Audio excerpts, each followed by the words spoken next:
আজকের special dish হলো handi chicken.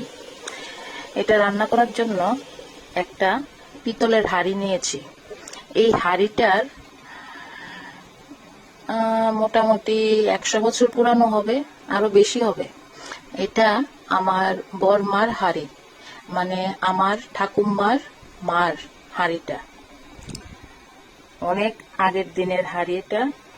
দেখুন, দেখো এখানে নামও লেখা আছে স্বর্ণ। আমার বড়মার নাম ছিল স্বর্ণ। এটাতে বসিয়েছি হান্ডি চিকেন।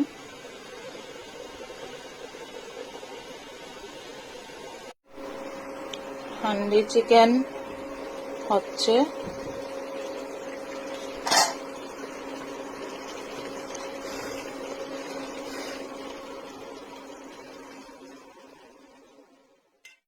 আমার হান্ডি চিকেন প্রায় হয়ে এসছে, আর একটু হবে। Handi chicken ready. দেখো, এটাতে একটুও জল দিইনি, পুরোটাই চিকেনের জলে হয়েছে।